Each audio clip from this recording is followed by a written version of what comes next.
Ladies and gentlemen, please welcome from Akamai Technologies Chief Security Officer Andy Ellis and Vice President Web Security Josh Shaul.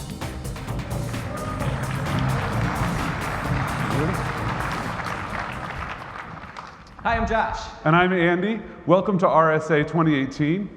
Usually, folks up on this stage give you visionary talks about how the world might change someday if only you buy the right products. Instead, today, we're going to tell you about a transformation we did at Akamai inside our own business. So I want to tell you a story.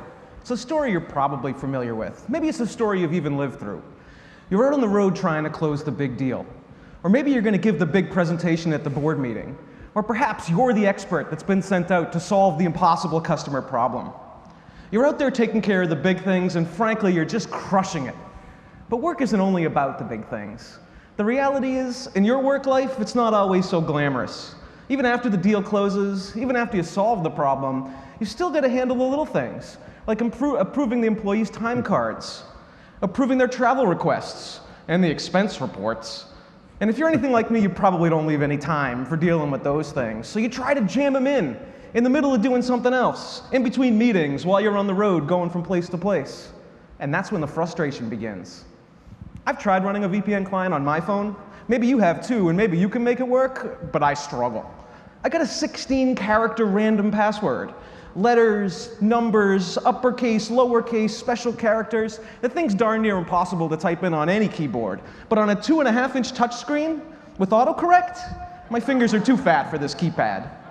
So you get annoyed. And you pick up that phone and you call the information security team and you ask them for help. But of course, there's nothing they can do. So now you're really stuck.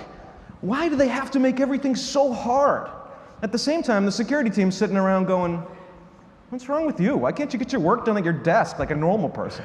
And let's be honest, Josh, how many times have you just given your username and password to your assistant so that they can take care of those small things for you? It might have happened once or twice. But hey, it's not just the business enablement that we're here to talk about today. It's really, we want to talk about a bigger issue, and that's trust. I've been in the security business for a good 20 years, over 20 years, and throughout that time, I've seen over and over again us being too eager and too generous to share our trust. We just want to believe that the concepts of a trusted environment, like the neighborhoods and communities that we live in that govern our physical lives, can translate over to our digital. But it just doesn't work that way. What I'm talking about here is the concept of a trusted network. Put up a firewall and poof, you've got a private network. And something that's private's got to be trusted, right? And it totally is. It works great, at least until you put something on your private network. That's when all bets are off. At RSA, for years, we've been hearing here from this very stage that the network perimeter is dead. And this is exactly what folks mean when they say that. It's simply impossible today to create an internal, trusted, and safe computing environment. The world's become too complex. It's too interconnected. And the proof? Just about every network penetration test that I've observed, and I've seen a few, started with the tester getting a toehold on the network, and then they leveraged trust to pivot, move laterally, and gain significant ground. And it's not just the penetration testers. After all, they learned by watching the adversaries. In almost every data breach, that's what we see, lateral movement inside the enterprise. Right, the data breaches. I forgot about the data breaches. I hear those happen sometimes. Anybody here know anything about that? No? All right. Well, listen, I think data breaches are real, and I think they do happen sometimes. In fact, I've been coming to this show for 20 years talking about how we stop them, and yet they continue to happen. So it's become clear that we need a different approach. But how? We know we need secure remote access. We know we need our information to be confidential when it's translating public networks. We know we need control of our data. We want to make sure that our information isn't subject to unauthorized modification. We need to be able to conclusively tie actions to individuals and know who did what. Businesses can't live without these things. But the way we tend to provide secure remote access today is through a VPN. And that VPN implies a trusted environment where once you're in, you're in. That's the problem. That's what we really need to change. How do we get to the point where we stop trusting everyone and everything that's inside our perimeter? Now, I know, I get it. I sound totally paranoid when I say those words. I mean, it's our employees on our network, right? And our employees are our most valuable asset. We need to trust our employees, but at the same time, just take a walk out on that show floor, and it won't take but a minute or two before somebody will come and educate you on how many breaches have an insider involved, or an internal machine that's the trigger. I think it's not about trusting or not trusting our employees. It's about not inferring trust from location alone. You know, if we go back to before computers, we thought of perimeters in terms of physical things, right? It was the walls, the fences, the gates, the doors, the guards to get into our buildings. The advent of the computer just added silicon assets to the physical perimeter, but we still thought of it in terms of this physical perimeter, and we thought about the walls, and so we created the firewall. But our data perimeter was always the boundary between the information and the human. It was the keyboard. It was never the firewall. And that's what our perimeter is, and that's what we have to think about. How do we evolve into the future? Because smartphones heralded a new model. The device is no longer part of the corporate network. Employees expect to be able to do those small tasks, whether it's filing your time card or your expense report or approving somebody's out of office, anytime, anywhere. And by small tasks, we mean everything. Because the whole point of enterprise IT is to make every task into a small task. Our users got addicted to BlackBerries because BlackBerries were easy. You could sit in a meeting and pull it out of your pocket and read email. It got so bad we called them crackberries because they were attached to our employees. In fact, our employees are no longer humans. They're cyborgs. Most of them don't yet have their devices implanted, but probably that's coming. And as the users have moved outside and taken their IT with them, so have the applications. It used to be that applications were all owned by one common owner. The CIO owned everything. And that's partly because it was so expensive to buy hardware and so difficult to develop software that it was easy to have this centralized hub and spoke model that made that feeling of a perimeter feel right to us. But our developers have moved outside. They've taken with them, whether it's from Ruby on Rails or PHP or pick your favorite web language, they've brought those applications further out into the environment, and they're not owned by the CIO anymore, but they're interconnected. And now with the cloud, we see this move even further. We've moved out from this IT city into archipelagos that are barely even connected to one another. You know, if we went back and we looked at how this all got started, the internet was a relatively private place. Trust was inherent in the design. It was like the archipelagos, except they trusted the water. That's how we ended up with interconnected cities with walls. The water wasn't safe. There were all kinds of creepy crawlies in there, and we needed walls to keep them out. If we could go back now to when we started the internet, with hindsight being 2020, the right move would have been to eliminate the trust right from the very start. And if we look at that piece of trust, right, we started with the password. It was always about the password. Well, where did passwords start? You know, if you were a Roman soldier and you were out carousing and you came back to your camp, you had to say the password so that the guards would let you close enough to identify who you were. And we've kept that basic model across millennia. And we've taken that and said, well, the shared password, that's not good. So Josh, I need you to have your own password. Oh wait, I don't like the passwords that you pick, so I'd like them to be longer, no more 6 characters. And you know that one you were using last time got breached. So can you change it now? And every 90 days, not every 120 days, but every 90 days. That's because my auditors like 90 days. And I would like you to have symbols. Oh, not that symbol, the set of symbols. That's partly so that you can't reuse it, because we know, of course, everybody reuses passwords. I'm not going to put you all on the spot and ask you to raise your hand if you've ever reused a password. I'll admit I've done it. But we just keep layering controls on top of controls because the control we have fundamentally doesn't work. Thing is, we got to make it easy. And I'm just the example. Bad controls lead to ignoring security. Make it hard for me to get access to something, and I'll just give my username and password to somebody else and ask them to do it for me. It's just the way it goes.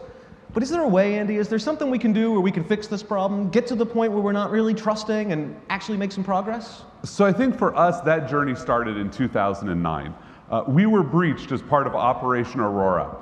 Probably one of the least pleasant phone calls I've ever received was from Heather Adkins at Google saying, hey, by the way, we're now in control of the botnet command and control, and we can see that you're compromised. And we did our forensics. We were very fortunate, near miss for us in terms of what was actually harmed.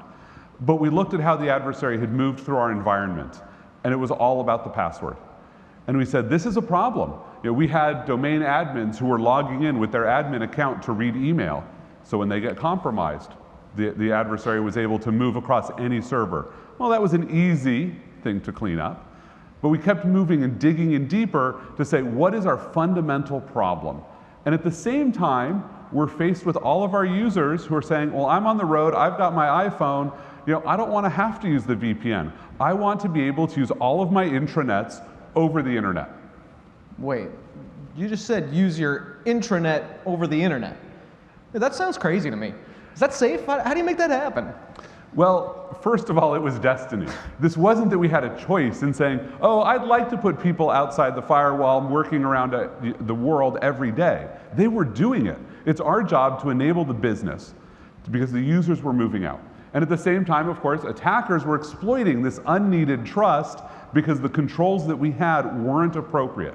And so we had to look at how do we get rid of those ineffective controls to have better controls as we move out into this new world. So, Andy, look, it's obvious that we need to have controls and we need to control stuff, but you're talking about ditching the security controls. How are you ditching the security controls and still maintaining control? How does it work? So I think it starts by not ditching necessarily, but by moving the controls and understanding what our control objectives were. And it started with common frameworks.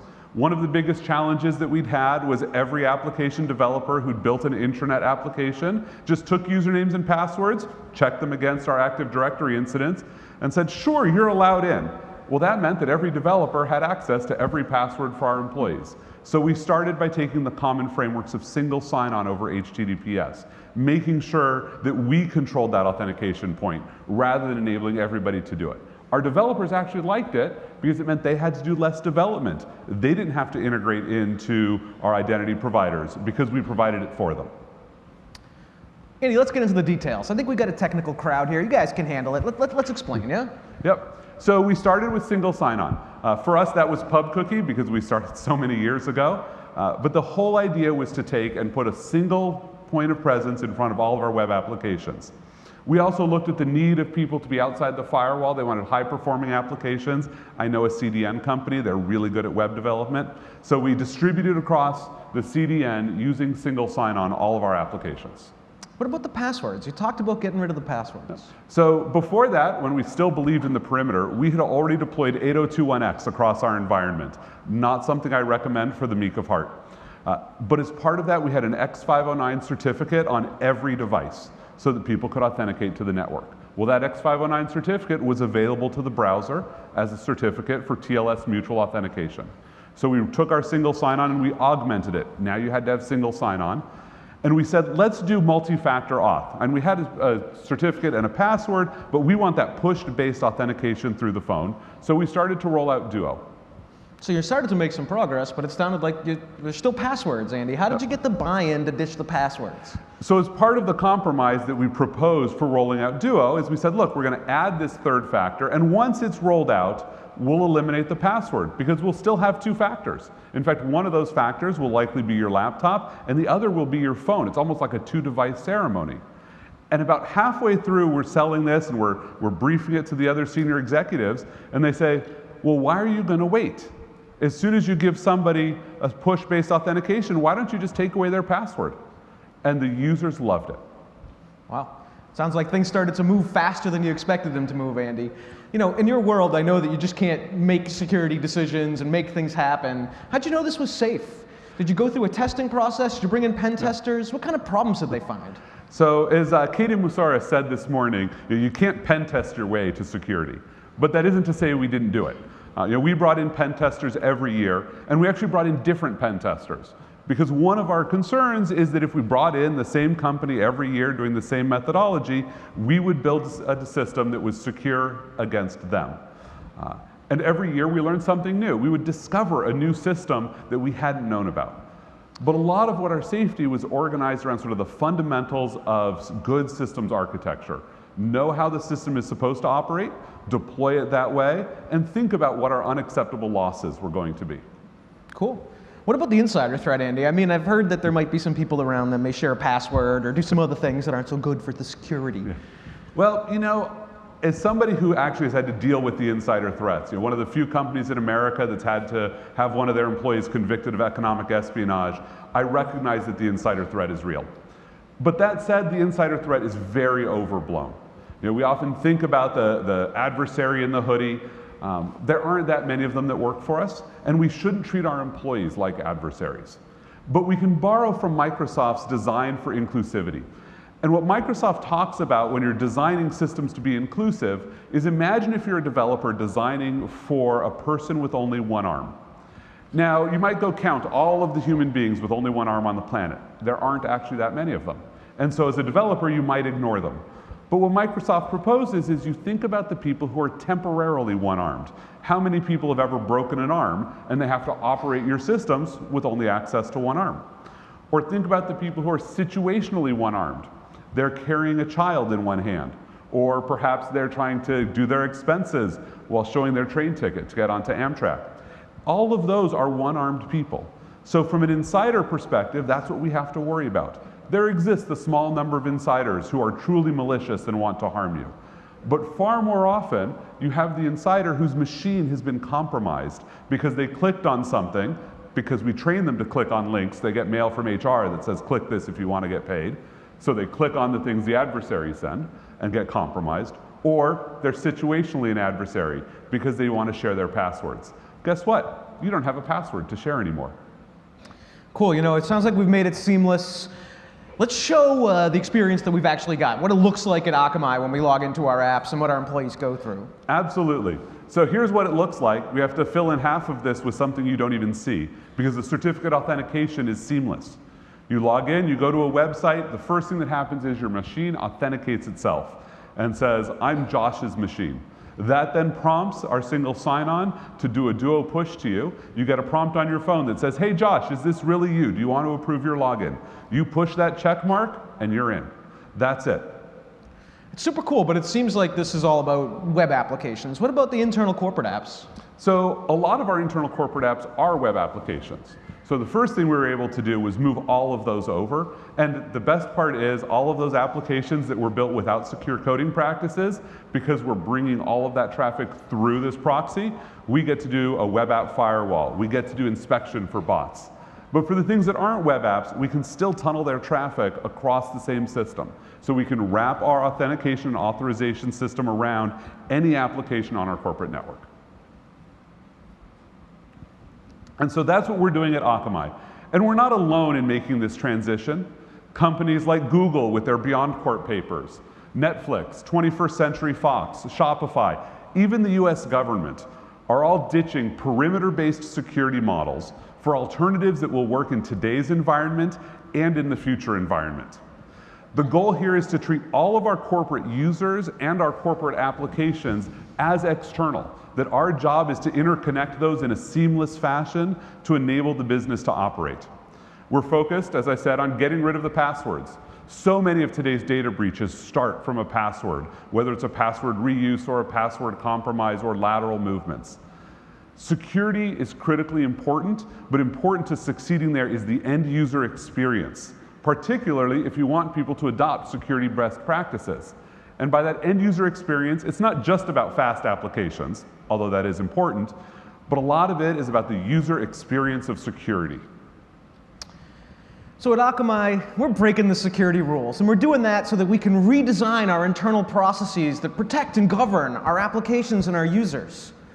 We've decided to come to terms with an environment where everyone is remote, where our applications can run anywhere, and where our network is considered openly hostile territory that's constantly under attack by sophisticated actors that are never going to give up, that are never going to go away.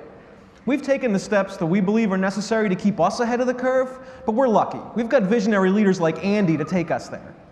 The industry needs visionary security leaders. We need the next generation of security leaders, and I believe in this giant room, we're filled with the next generation of security leaders. So if we can leave you with some advice, it's that as next generation security leaders, as leaders of the future, we need to learn to understand and internalize the mission of the businesses that we work for. We need to enable businesses to create new revenue models, to drive improvements in productivity and efficiency. The security leader of the future must enable doing new things safely, instead of preventing new things from happening due to safety concerns. This is our mission as security leaders. The future is in your hands. We appreciate the time you took this morning to come listen to us, and we hope that our journey can help inspire you on your journey as we all strive to protect a better internet. Thank you very much.